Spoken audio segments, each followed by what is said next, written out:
सो hey guys, कौशल welcome listening another way. तुम 9th class में हुए हो, तुमने कहा यार हिस्ट्री सिविक्स पढ़ी जाए, स्कूल से पहली पढ़ी जाए, या फिर मे भी तुम्हारे एग्जाम्स आ रहे हैं और तुम सोच रहे हो यार पहली टर्म के एग्जाम्स तो आ गए, स्कूल में मैंने ध्यान नहीं दिया, अब मुझे कहाँ से फिर यूट्यूब पे तुम सर्च करोगे और तुम्हें ये चैनल मिला होगा तो तुमने कहा चलो पढ़ते हैं। तो आज की वीडियो में जैसे तुम्हें पता है हम पढ़ेंगे यार तुम्हारा our constitution chapter of history and civics class 9th ICSE।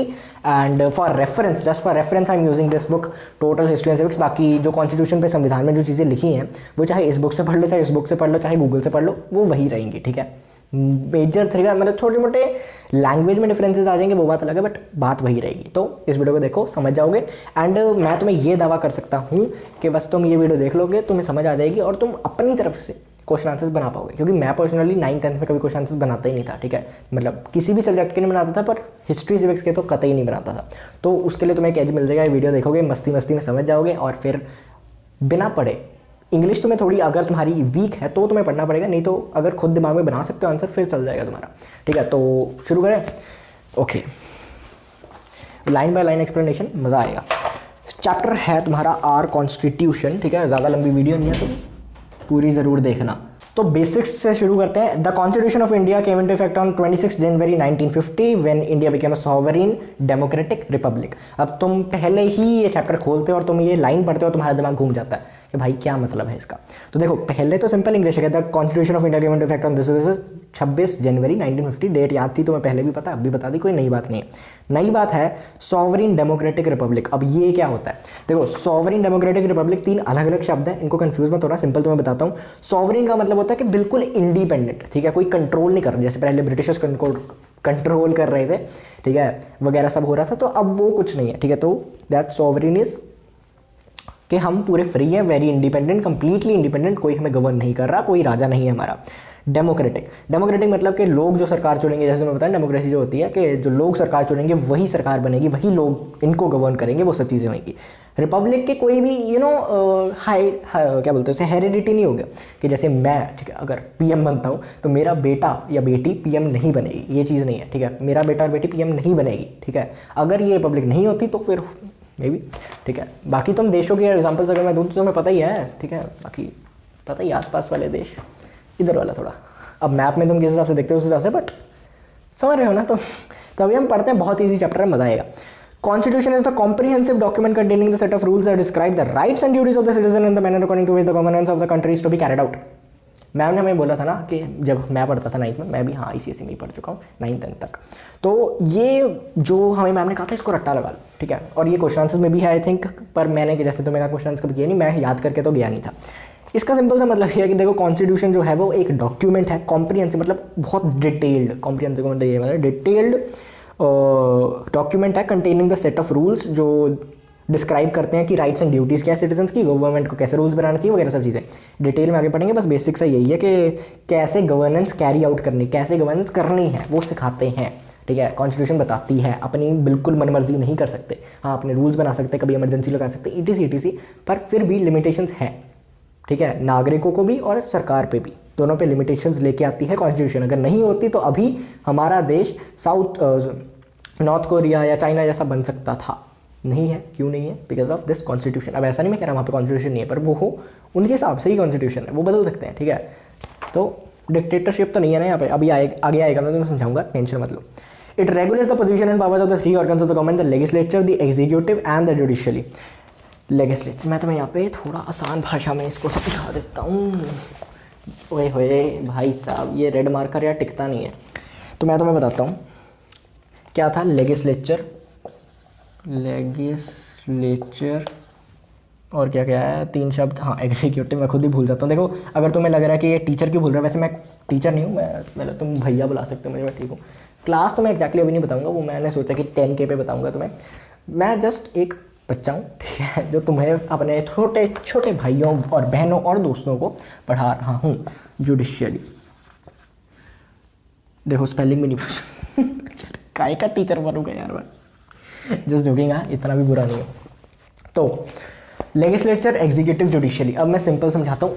Legislature होता है जो कानून बनाते हैं, एग्जीक्यूटिव होते हैं जो कानून फॉलो करवाते हैं, जुडिशियली होते हैं जो कानून अगर गलत हो जाए तो उनकी सज़ा देते हैं या फिर समझाते हैं लोगों को। ठीक है, अब एग्जाम्पल्स, लेजिस्लेचर लोकसभा राज्यसभा और जो स्टेट की लेजिस्लेटिव असेंबलीज होती है वो सब, वहाँ पर कानून बनते हैं ना, जैसे तुम्हें पता होगा बिल पास होता है, फिर प्रेसिडेंट के साइन होते हैं वगैरह सब चीज़ें, आगे तुम्हें आएगी वैसे भी ये 10th में डिटेल में आएगा, पर बेसिक में इतना है लेजिस्लेचर। एग्जीक्यूटिव भी तुम्हें पता है सरकार, गवर्नमेंट, ठीक है। तो अब लेजिस्लेचर और एग्जीक्यूटिव में ये फर्क है कि लेजिस्लेटर में लोकसभा और राज्यसभा में जो एंटी पार्टी होती है, ठीक है, जैसे अभी अगर बीजेपी की सरकार है तो लेजिस्लेटिव में क्या होगा कि एंटी बीजेपी जो है, जैसे कांग्रेस वगैरह है, जो दूसरी पार्टी से उनके भी लोग होंगे, सरकार में तो उसी पार्टी के लोग होंगे ना, तो एग्जीक्यूटिव में वो, ये थोड़ा सा फर्क है, मतलब तुम्हें पता है ना, इतने तो तुम समझदार। Judiciary, court, supreme court, high court, जो तुम्हारे नॉर्मल एडजमेंट कोर्ट्स वगैरह होते हैं वो सब चीज़ें, तो वो इसमें आ जाएंगी। एग्जीक्यूटिव में आईएएस वगैरह भी सब आ जाएगा ना, तो एग्जीक्यूट करवा रहे हैं, तो सिंपल है, मुझे नहीं समझ आया था, मेरे पल्ले नहीं पड़ता था, मैं कंफ्यूज रहता था इनमें, तुम नहीं होगे क्योंकि तुम्हारे पास शुभम कौशल है, मेरे पास शुभम कौशल नहीं, whatever. And states how they are interrelated, तो अब ये सब रिलेटेड ऑब्वियसली, जो ये लॉज बनाएंगे उनकी पालना ये करवाएंगे, जो पालना करवाएंगे, अगर किसी से गलत तरीके से क्या बोलते हैं उसे, मिसयूज हुआ उसका या कुछ हुआ, तो उनका दंड कौन देगी, जुडिशरी देगी, तो इंटरकनेक्टेड है, इतना हमें पता है। It assumes special importance that it moderates the relation between the government and the governed, further it protects the interest of the citizen bye restraining the government from taking arbitrary decisions. Arbitrary मतलब कि कोई एड़ा टेढ़ा decision लेना, उससे रोकती है, क्योंकि लिमिटेशन है, जैसे मैंने कहा ना, सरकार पे भी लिमिटेशन है और हम पे भी लिमिटेशन है। The aim of the constitution of a nation is to ensure smooth governance for the welfare of its citizens, ठीक है। तो एम क्या है कॉन्स्टिट्यूशन का, एक नेशन का, कि स्मूथ गवर्नेंस चलती रहे, मक्खन की तरह ना देश चलता रहे, ये कहना चाहते हैं वो। The principles of the constitution distribute the constitution assembly और डेमोक्रेटिक फ्रॉम एब्सोल्यूट मोनार्ची और डिक्टेटरशिप, जैसे मैं तुम्हें बता चुका हूँ, ठीक है, कि हमारी कॉन्स्टिट्यूशन ही है जो हमें जो डिक्टेटरशिप है वैसे देशों से अलग करती है। बिकॉज हमें यहाँ पे कहा है कि तुम ऐसा अपना बेटा, राजा का बेटा राजा नहीं बनेगा, राजा वही बनेगा जो हकदार होगा। हकदार कैसे पता लगेगा, जो हम वोट डालेंगे, हम नहीं डाल सकते, तुम्हारे पेरेंट्स डालेंगे, क्योंकि अभी हम उस एज के नहीं हुए हैं, ठीक है, 18+ तुम्हें बताइए। सिंपल रखते हैं। Enactment of the Indian constitution, अब इंडियन कॉन्स्टिट्यूशन की इनैक्टमेंट का मतलब क्या होता है, इनैक्टमेंट का मतलब कोई एक्ट करना, यही मतलब है यार, मैं क्या ही समझाऊँ तुम्हें, तुम आगे कंटेक्स्ट में समझ जाओगे।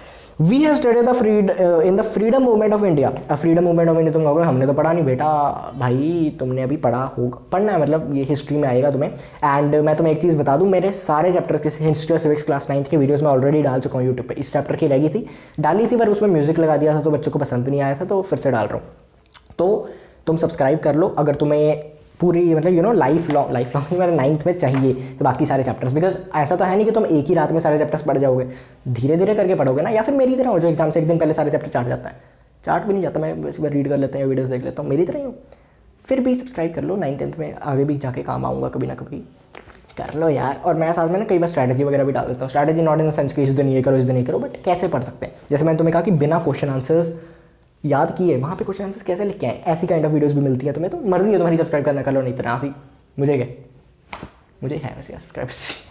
एनीवेज हम आगे बढ़ते हैं। We have studied in freedom movement. Cabinet Mission तुम्हें पता है जो ब्रिटिशर्स ने भेजा था, इंग्लैंड से आया था कि तुम अपनी सरकार बना लो। अब ये भी काफ़ी लंबी कहानी है, तुम्हें 10th में पता लगेगा कि एग्जैक्टली क्या क्या हुआ था। फ्रीडम फाइटर्स ने कैसे कैसे फोर्स किया, फिर World War II का प्रेशर आया उन पर और काफ़ी चीज़ें हुई जिसकी वजह से उन्होंने कहा कि हम जा रहे हैं पर तुम्हारी एक सरकार बना के जाते हैं। फिर इंडिया पाकिस्तान भी हुआ, ठीक है। जितना पॉलिटिकल अभी कम रह पाए उतना बढ़िया है, बिकॉज बोलने को तो काफ़ी कुछ है पर चुप। And put forward a set of proposals and meet the demands of the freedom fighters. One of these proposals involved setting up of a constituent assembly whose members were to be elected indirectly by the provincial legislative assemblies. ठीक है, तो ये simple constituent assembly बनवाई और वो कैसे उसके members elect किए गए indirectly by lower houses, lower house only. Lower house मतलब तुम्हें पता है लोकसभा को बोलते हैं, ठीक है, राज्यसभा ऊंची, लोकसभा नीचे। Elections to the provincial assembly were completed by July 1946। ठीक है, मैं यहाँ पे थोड़ा तुम्हारी इंटरेस्टिंग बना दूँ, ये सब बोरिंग लगता है काफ़ी बार। ये गिरता था ये रेड वाला, ठीक है। Election to the provincial assembly were completed by July 1946। अब ये जो प्रोविंशियल असेंबली है इसके इलेक्शंस कंप्लीट हो गए थे बाय जुलाई 1946। अब तुम्हें पता होगा अगर तुमने पढ़ा है या फिर नहीं पढ़ा, मे बी तुम आगे जाके पढ़ोगे कि गवर्नमेंट ऑफ इंडिया एक्ट जो आया था 1935 में आया था, उसके बाद क्या क्या चीज़ें हुई। फिर जैसे मैंने कहा एग्जैक्टली तुम्हें आगे पता लगेगा कि कैसे कैसे इस स्टेज तक पहुंचे, पर यहाँ पे पहुंचने के बाद क्या हुआ इस चैप्टर में ये, ठीक है। तो हम पढ़ते हैं। The princely states were represented by the members of the nominated by the ruler of the states. अब तब भी प्रिंसली स्टेट्स वगैरह जो होती थी ना, प्रिंसली स्टेट्स मतलब जो राजा उस टाइम पे भी जो थोड़े बहुत सूबे ऐसे थे जो पूरे तरीके से ब्रिटिशर्स के कंट्रोल में नहीं थे, हाँ इनडायरेक्टली वही कंट्रोल करते थे, बट नाम के लिए नॉमिनल हेड वो थे कि प्रिंसेस हैं, जी हाँ हम हैं यहाँ के राजा या कुछ, ठीक है। तो वो उन्होंने अपने बंदे भेजे कि तुम मेरे सेनापति हो या फिर बहुत जो भी दरबारी वगैरह हैं कि तुम सही हो, तुम मेरे स्टेट को रिप्रेजेंट करो वहाँ पे, ठीक है। इसमें PA मतलब PA मतलब प्रोविंशियल लेजिस्लेटिव असेंबलीज, जो कि कॉन्स्टिट्यूएंट असेंबली बोलते हैं, इसको भी छोड़ो, कॉन्स्टिट्यूएंट असेंबली सिंपल। CA मतलब कॉन्स्टिट्यूएंट असेंबली। अब CA का मतलब वो नहीं है, ठीक है, चार्टर्ड अकाउंटेंट नहीं है। तो okay, the constituent assembly of undivided India consist of 383 members. Okay, तो अब जब इंडिया डिवाइड नहीं हुआ था, ठीक है, जब इंडिया पाकिस्तान नहीं बटा था, तब इसके मेंबर्स कितने थे? 389 मेंबर्स थे, ठीक है। 292 इलेक्टेड थे और 93 नॉमिनेटेड थे। 292 इलेक्टेड, जैसे मैंने कहा हाँ लोअर हाउस लोकसभा ने किया, और बाकी जितने बच गए तुम्हारे यहाँ पे 93 वो प्रिंसली स्टेट्स ने भेजे कि हाँ हमारे दरबारियों को भेज दिया वो सब, ठीक है, तुम्हें इतना बता दिया। अब 3 फ्रॉम द, और 3 आए थे from commissioner provinces and 1 from the British. एक ब्रिटिश आया था, 3 वो आए थे। ऐसे तो हिसाब लगा लोगे तो बन जाएगा, ठीक है। मैंने अपनी पिछली वीडियो में लगाया था, इस बार फिर नहीं लगाऊंगा, टाइम वेस्ट होगा तुम्हारा, या फिर कहो कि मेरी मैथ थोड़ी वीक है। नहीं, इतनी भी वीक नहीं है। The constitution of India was framed bye the constituent assembly. अब कॉन्स्टिट्यूशन फ्रेम किया गया था कॉन्स्टिट्यूएंट असेंबली के द्वारा। इस टाइम पे इतने मेंबर्स हैं, ठीक है। आगे आएगा फॉर्मेशन कैसे हुई, फॉर्मेशन, ठीक है, कॉन्स्टिट्यूएंट असेंबली की formation. The first sitting of the constituent assembly was held on 9 दिसंबर 1946। पहली सिटिंग यहाँ पे बन तो गई, इलेक्ट तो हो गए मेंबर्स, पर ऐसा थोड़ी है कि यहाँ पे जी सब हो गया। पहली सिटिंग बिठाई गई दिसंबर 9 को, दिसंबर 9 1946। अब दिसंबर 9 एक इंपॉर्टेंट डेट है मेरे लिए, मैं कभी और बताऊंगा तुम्हें। जुलाई 1946 से दिसंबर 9 1946, ठीक है, यहाँ पे बन गई थी, बट असली पहली बार बैठे सब इकट्ठे होकर और डिस्कस करने लगे इस डेट को। अब इस डेट को पहली बार कहाँ पे हुई थी? पार्लियामेंट है ना हमारा दिल्ली में, उसके सेंट्रल हॉल में, ठीक है। अब एग्जैक्टली तो जाके एक बार देखने में नज़ारे हैं, कभी जाएंगे, चलें। मैं नहीं गया अभी तक वैसे, पर चलेंगे, ठीक है।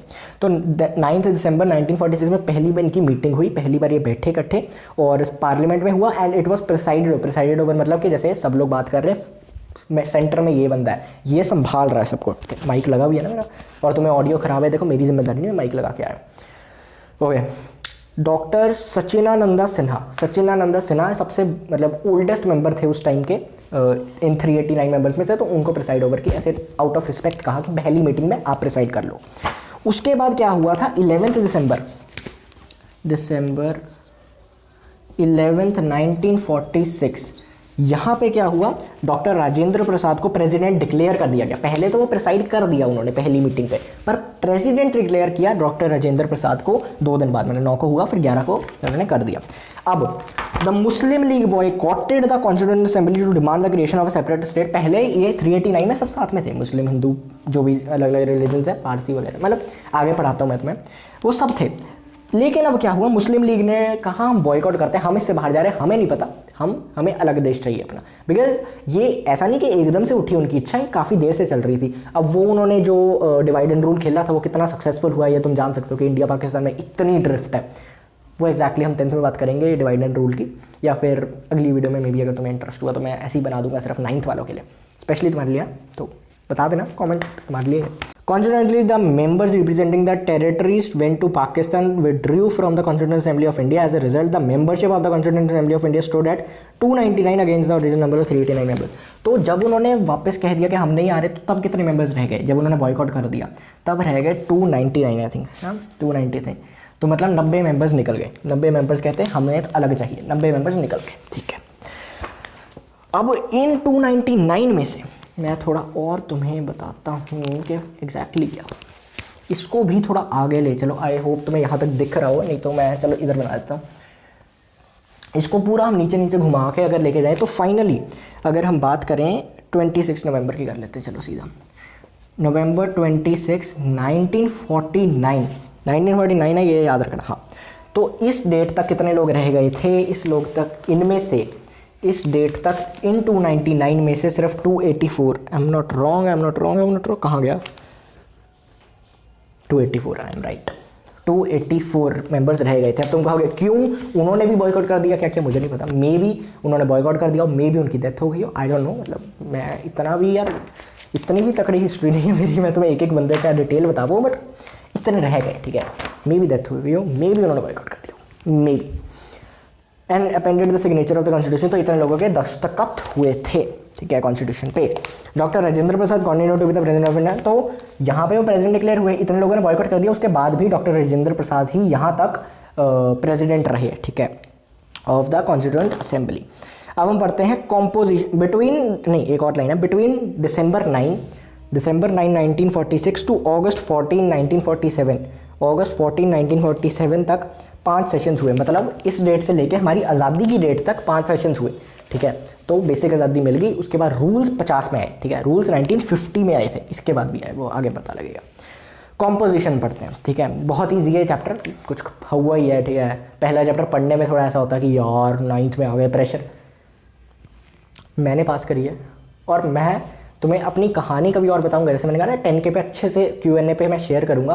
बेसिक तुम्हें बता देता हूँ, साल के बिल्कुल एंड में पढ़ा था और फिर भी कोई दिक्कत नहीं थी मुझे, ठीक है। मैं ये नहीं तुम्हें कहूँगा कि अभी ये वीडियो छोड़ दो और पढ़ना बंद करो, नहीं, पर अगर तुमने नहीं पढ़ा अभी तक, ये नहीं कि अभी तक हो नहीं सकता, ठीक है। और पढ़ाई वढ़ाई ये नहीं है कि सिर्फ भाई ज़िंदगी में पढ़ाई और कुछ नहीं, अच्छे से डिस्कस करेंगे यार, मतलब एक एक चीज़ तुम्हें नज़ारे आएंगे। बाकी अभी आई डोंट नो ये बोलूँ कि नहीं, बट अगर तुम रिलेशन में भी हो 9th में, वाह भाई, हम तो सिंगल थे, बट एनीवेज अगर तुम हो, उसके बारे में मैं तुम्हें एक दो चीज़ें बताना चाहूँगा। ये नहीं कहूँगा कि छोड़ दो उसे, पढ़ाई पे ध्यान दो, बट एक जो भाई से एक एडवाइस मिलेगी ना, वो बताऊँगा। पेरेंट्स वाली नहीं, पेरेंट्स थोड़ा डांटेंगे, ऑब्वियसली वो तुम्हारा ही भला चाहते हैं, पर वो थोड़े जनरेशन गैप पड़ जाएगा और उस हिसाब से बोलेंगे। मैं तुम्हें एज अ ब्रो बोलूँगा, मतलब बताऊँगा सही चीज़ें, बट थोड़ा ऐसा कि ये नहीं कि अभी अभी ब्रेकअप कर लो, नहीं। मैं समझता हूँ तुम्हें, ठीक है, मैं भी उस फेस से निकला हूँ, पर ठीक है, चलो आगे कभी और। The wide ranging membership of the constituent assembly. तो हर तरीके के लोग थे यार कॉन्स्टिट्यूएंट असेंबली में, कि कोई अपना पक्ष रख पाए, कि जैसे अगर फॉर एग्जांपल मैं शुभम कौशल हिंदू, तो मैं हिंदू का पक्ष रख पाऊँ ना, कि हमें कोई हमें लेफ्ट आउट ना कर जाए, हमारे रिलीजन के खिलाफ कोई रूल ना बन जाए। वैसे ही वहाँ पे मुस्लिम लोग हैं, वो करेंगे, और ऐसा नहीं एक मेंबर्स नहीं, काफ़ी मेंबर्स थे। और फिर जैसे जिनकी जैसे पॉपुलेशन ज़्यादा, उनके मेंबर्स ज़्यादा, पॉपुलेशन कम, मेंबर्स कम। वैसे ही अब ये तुम्हारे आगे आएगा कि cabinet mission plan had insured, जो बाहर से कैबिनेट मिशन आया था, उन्होंने कहा कि हम सिर्फ 3 लोगों को देंगे, ठीक है, 3 क्या कहते हैं कैटेगरीज को यहाँ पे जगह देंगे इसमें, इन जो मेंबर्स हैं इनमें। कौन से 3? हिंदूज, मुस्लिम्स एंड सिख्स, सिर्फ 3 लोगों को। वैसे यही सबसे ज़्यादा थे इंडिया में, पर बाकी तो गलत है ना यार, बाकी तो सोचेंगे हम तो इस देश के है ही नहीं। फिर अब ये तुम्हें एक चीज़ बताऊँ, फन फैक्ट, ये बाहर से आया था, ठीक है, ये कैबिनेट मिशन प्लान। और एक कहावत थी उस टाइम पे, अब इतना नहीं है, मतलब उस टाइम पे कहावत थी कि if 2 fish are fighting in a pond, Englishman must have passed by, ठीक है। मेरी इंग्लिश को पता नहीं क्या हुआ, मैं आज फंबल बहुत कर रहा हूँ, बट सिंपल समझो कि अगर 2 मछलियाँ लड़ रहे हैं ना, तो एक अंग्रेज़ आदमी ज़रूर उसके पास से निकला होगा। उस टाइम पे बिकॉज ऐसी था ना, जब वो कॉलोनीज़ बना रहे थे, तो जब बंटवारा करते थे तो लड़वा देते थे। अब ब्रिटिशर्स तो यहाँ से गए, पर इतनी बड़ी दुश्मनी छोड़ के चले गए ना इंडिया में, कि इंडिया पाकिस्तान का बिल्कुल दुश्मन। हम साथ में थे, हम उनके खिलाफ साथ में लड़ रहे थे काफ़ी देर तक, पर उन्होंने हमें अगेंस्ट कर दिया, एक दूसरे के, अपने नहीं, एक दूसरे के। तो यार चलो, लेकिन जो कांग्रेस के लीडर्स थे उन्होंने वो कहते हैं कि नहीं भाई, ऐसा नहीं होगा, हमें बाकी जो है वो भी चाहिए। हम तुम्हें जान चुके अच्छे से, अभी तक तुम हमारी लड़ाइयाँ करवा रहे हो, डिवाइड एंड रूल खेल रहे हो, अब नहीं होगा, अब हमें बाकी कम्युनिटीज़ भी चाहिए। कौन सी? Anglo Indians, Indian Christian, schedule caste, schedule tribes वगैरह, सबको रिप्रेजेंटेशन मिली। अब ये पैरा सिर्फ याद करने वाला, ठीक है, तो मैं ऐसा कुछ ज़्यादा नहीं बोल सकता, बस याद कर लेना नाम, सारे नहीं, main. The Anglo Indians was represented by the mister Frank Anthony and mister S.H. Prater, the Indian Christian by D.C. Mukherjee and Joseph D'Souza, the Parsis by H.P. Modi. The Muslim League had boycotted the assembly, there were still 2 members. वैसे Muslim league चली गई थी, फिर भी 2 Muslim members थे, Zafar Imam and Mohammad Shahdullah, who represent the Muslim community. अब ऐसा नहीं कि सारे मुस्लिम चले गए पाकिस्तान में, काफ़ी इंडियन भी इंडिया में भी है ना, अब भी है, मतलब तब भी थे, तो वैसे ही तभी 2 मेंबर्स तब भी थे। The 6 were represented by Sardar Hukum Singh and Ujjwal Singh, and it can be said the constitution but truly national character. हर एक माइनॉरिटी, हर एक जगह से बंदे थे बीच में, कि उनका भी ध्यान रखा जाए, राइट। अब ऑब्जेक्टिव रेजोल्यूशन नेहरू जी ने, पंडित जवाहरलाल नेहरू जी ने पास करी थी कॉन्स्टिट्यूशन में, कॉन्स्टिट्यूशन असेंबली में। पहले प्रस्ताव रखा कि ऐसा कुछ करते हैं, ये भी सही है, इसको भी मान्यता दी जाए, ठीक है। So drafting the constitution, Pandit Jawaharlal Nehru propose objective resolution on December 13, 1946।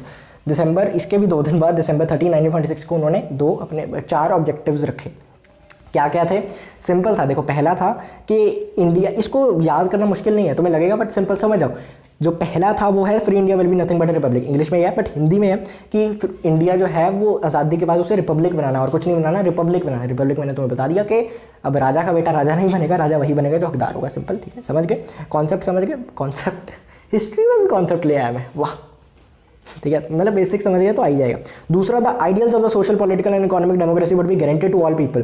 तो जो आइडियल्स है सोशल पॉलिटिकल और इकोनॉमिक डेमोक्रेसी के, वो हर बंदे को दिया जाएगा। ये मेन पॉइंट है इसका, हर बंदे को, ऑल द पीपल, ऐसा नहीं इसको दिया जाएगा इसको नहीं, जो ये हमारे हैं ना कि हम पॉलिटिकल, सोशल और ये जो राइट्स हैं डेमोक्रेसी के, हर एक बंदे को मिलेंगे।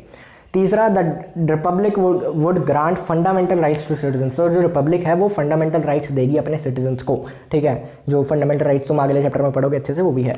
तो the state would safeguard the rights of minorities backward classes, तो उनको भी ध्यान में रख के बनाया जाएगा, चाहे वो नंबर में, जैसे स्टेट में सिर्फ 100 लोग भी हैं वो, ठीक है, वैसे 10 लाख में सिर्फ 100 लोग भी हैं, पर उनको भी ध्यान में रख के लॉस बनाए जाएंगे, ये बात समझ जाना।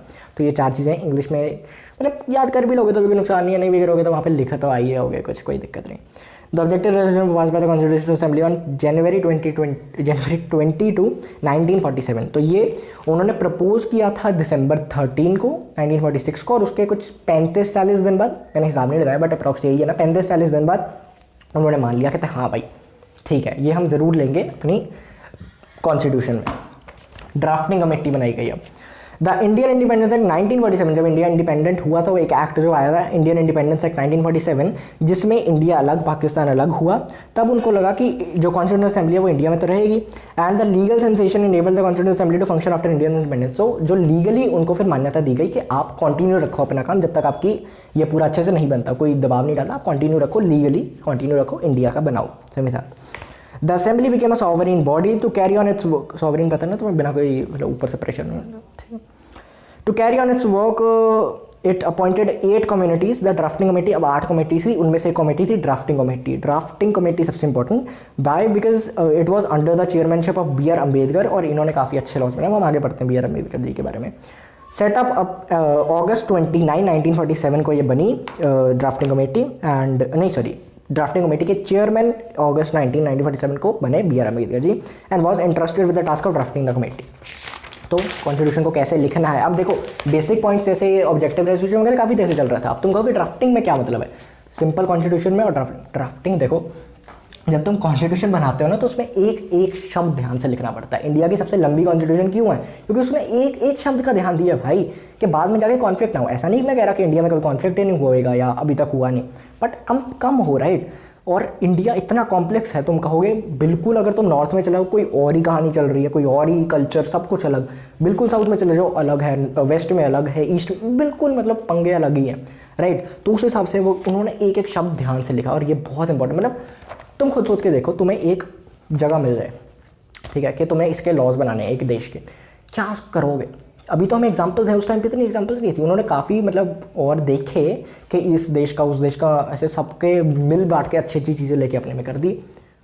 वही है ना कि तुम अपने आसपास के दोस्तों वगैरह को देखो, सबसे क्वालिटीज़ अंदर अंदर लो, तुम कितने अच्छे क्वालिटी वाले बन जाओगे। 5 दोस्त हैं, सबके अंदर एक एक क्वालिटी है, तुम 5 की क्वालिटीज़ ले लो, तुम्हारे पास 5 क्वालिटीज़ हैं। यही तो होता है असली यार, स्कूल का मतलब ही ये है, जो पढ़ाते हैं वो थोड़ी असली मतलब। चलो इसके बारे में कभी बात करेंगे, तुम टेंशन मत लो। Doctor Ambedkar contribution to the Indian constitution, I respect him a lot, ठीक है, तो इनके बारे में पढ़ लेते हैं। Doctor Bhimrao Ambedkar, popular known as Baba Saheb, one of the architects of the constitution of India, was an eminent jurist. Jurist पता है ना तुम्हें कि जैसे एक होता है कोर्ट, कोर्ट में लॉयर्स होते हैं, बंदे होते हैं, और एक होता है तुम्हारा क्या बोलते हैं उसे, कोर्ट इज एडजर्न्ड, अरे भाई क्या बोलते हैं, देखो एक होता है लॉयर, एक होता है जज, और एक पहले, अब नहीं होता, पहले होती थी ज्यूरी, ज्यूरी में 5-6 लोग बैठे होते थे, वो डिसाइड करते थे, अल्टीमेट फैसला होता था उस ज्यूरी का, 5-6 बंदों का, नॉट जज का। अब जज का पहले नहीं था, तुम कोई पुरानी मूवी देख लोगे कोर्ट ड्रामा वाली तो तुम्हें पता लग जाएगा। इकोनॉमिस्ट थे, पॉलिटिशियन थे, सोशल रिफॉर्मर्स थे। The text of the constitution prepared by beside provide for constitutional guarantees and protection for wide range of civil liabilities for Indian constitution, including the freedom of religion, abolition of untouchability, social rights for women, system of reservation of jobs in the government services for members of scheduled caste and scheduled tribes. तो जैसे तुम्हें पता है reservation वगैरह वो सब यही लेके आए थे, एंड बाकी सब चीज़ें भी तुम्हें मतलब मैं तुम्हें समझा चुका हूँ, ये तो बेसिक इंग्लिश है, वही चीज़ है। in order to shape the India into a complete sovereign democratic republic in which the liberty and dignity of the individual is ensured along with the national integrity, के अपने जो हमारे राइट्स हैं वो भी बने रहें और साथ में जो देश का मान सम्मान है वो भी बना रहे, दोनों चीज़ें हों, ठीक है। तो देश भी चलता रहे और आम नागरिक को भी ज़्यादा तकलीफें ना हो, ऐसे बनाया गया। बाबा साहब इनकॉर्पोरेटेड द फॉलोइंग प्रिंसिपल्स। कौन से प्रिंसिपल्स थे जिन्होंने ये सब बनने में हेल्प करी? पहला, made the Indian constitution workable, flexible and strong enough to hold the country, के जब शांति है तब भी देश चलता रहे, जब लड़ाई है तब भी देश चलता रहे। अगर इसमें कोई इमरजेंसी वगैरह वाला प्रोविजन ही नहीं होता तो नहीं चल सकता ना फिर। तो जब अभी कोविड हुआ, इमरजेंसी लगी, तो उसमें प्रोविजन था तभी तो हो पाया कि अगर गवर्नमेंट ने कहा तो ये हो सकता है, नहीं तो तुम कहोगे तुम एक बंदे को घर से निकलने में कैसे रोक सकते हो बताओ? हो सकता है, पॉसिबल है, तभी वो इतना सोच समझ के किया गया था, वो कितना आगे का सोच के किया होगा। Provided special safeguard to the minority and certain classes who are socially educationally backwards, and उनको स्पेशल मतलब सेफगार्ड्स मिले, जैसे तुम्हें पता है रिजर्वेशन वगैरह जैसे आज बोलते हैं। इनकॉर्पोरेटेड मतलब एडेड, ठीक है। तो added the right to constitutional remedies to ensure fundament. अब देखो तुम्हें कोई राइट दे दिया, पर अगर तुम्हारा वो राइट छीन लिया जाता है, ठीक है, जैसे मैंने तुम्हें कहा कि तुम्हारे यहाँ पे इस रूम में तुम मतलब मज़े कर सकते हो, ठीक है, मस्त टीवी देख सकते हो, तुम्हारे यहाँ पे टीवी देख सकते हो, ठीक है, ये चीज़ है, ये तुम्हारा राइट है। तुम कोई मूवी देखने गए, तुमने वहाँ पे पैसे दिए, तुम्हारा राइट है वहाँ पे मूवी देखना। पर अगर लेट्स से लोग वहाँ पे आके तुम्हें मना कर देते कि मूवी मत देखो, मैं आके कहता हूँ टीवी बंद कर देता हूँ, कोई और आके कर देता है टीवी बंद, कि मत देखो, तो उसका फ़ायदा क्या हुआ उस राइट का? जब तक तुम उस राइट को अगर छीना जाता है, उसके अगेंस्ट मतलब फाइल नहीं कर सकते कंप्लेंट वगैरह, तो उसका फ़ायदा नहीं है। तो वो कर सकते हैं, इसलिए ये एक और मानना जाता है। Single citizenship, single judiciary and uniformity fundamentals integrate Indian society. Therefore, it proposes a strong center to maintain the territorial integrity and administrative discipline. तो सेंटर ज़्यादा स्ट्रॉन्ग है। तो मैंने 10th की जो वीडियो बनाई थी अभी पहले चैप्टर की सिविक्स की, वो देखना। 9th के कोई बात नहीं, वो देखना, मज़ा आएगा तुम्हें। 9th वालों के लिए हिसाब से ही बनाई थी, चैनल पे जाना देखना। उसमें मैंने बहुत सही से एक्सप्लेन किया कि सेंटर तुम्हारा कैसे स्ट्रॉन्ग है। पूरी वीडियो मत देखना, पहले 20 मिनट देख लेना, समझ जाओगे कि सेंटर स्टेट से ज़्यादा स्ट्रॉन्ग है। क्यों है, कैसे है, पता लग जाएगा। और सिंगल सिटीजनशिप वगैरह वहीं के तुम मतलब एक इंडिया के नागरिक हो, ठीक है, तुम कोई पर्टिकुलर स्टेट के नागरिक नहीं हो, तुम किसी भी स्टेट में घूमो तुम इंडिया के नागरिक ही रहोगे, राइट, मतलब इंडिया की स्टेट्स में घूमो obviously. Incorporated directive principles to ensure social and economic democracy and welfare of the people of India. Directive principles अगले चैप्टर में पढ़ोगे, टेंशन मतलब। बाकी ये याद कर लेना, मे बी मतलब बिकॉज आ जाता है एग्जाम में, तो एक आध बार रीड कर लेना, बाकी समझ तो तुम गए हो। रीडिंग्स, अब ड्राफ्ट जो है वो डिस्कस किया गया कॉन्स्टिट्यूशन में क्लॉज बाय क्लॉज, जो एक एक लाइन होती है ना वो पढ़ के किया, कि जैसे मैंने कहा ना वर्ड बाय वर्ड, के एक भी वर्ड कुछ ऐसा नहीं लिखा जाए जो बाद में कोई उंगली उठा पाए इस पर, ठीक है। तो वो चीज़ नवंबर 4 1948 से लेके शुरू किया गया। मैंने 1948 में बन गया था, ठीक है, बस उसमें थोड़ी बहुत ऐसे रोज़ बात होती थी, फिर धीरे धीरे ऐसे चेंजेस होते थे, यू नो, कोई किसी ने कोई क्लॉज बोला तो ये सब तो ठीक है, ये एक पॉइंट बदल दे। अब ऐसा थोड़ी है कि वो एक वर्ड बदल के सब चेंज हो गया, नहीं, उसको बदला तो काफ़ी रूल्स बदलने पड़े, तो वो सब अच्छे से, इसलिए इतना टाइम लगा, आराम से हुआ। Therefore, the draft underwent the second reading which was inaugurated। पहली रीडिंग हुई 4 नवंबर 1948 को, दूसरी रीडिंग हुई अक्टूबर 17 1949 को, और उसके बाद फाइनल, तीसरी बार फाइनल हो गया। कौन सी? नवंबर 26 1949, नवंबर 26 1949 हम यहाँ पे पहुँच गए, यहाँ पे हो गया फाइनल कि हाँ बन चुका है। लेकिन अभी यहाँ पे हमने देश को सारे राइट्स दिए नहीं, देश को बताया नहीं है, हमने अनाउंस नहीं किया, सब वो बाद में होगा, ठीक है, हम पढ़ते हैं, टेंशन मतलब। टाइम कितना लगा देखो, नियरली 3 साल लगे कॉन्स्टिट्यूशन पास करने में, ठीक है, 49 में हुआ, 46 में भी हुआ था, 47 48 49 3 साल हो गए इसे लगे। And at the time of signing the constitution consist of 395 articles और 8 शेड्यूल्स। ये भी अगले चैप्टर में आएगा, बस ये नंबर याद कर लेना, 395 आर्टिकल्स एंड 8 शेड्यूल्स।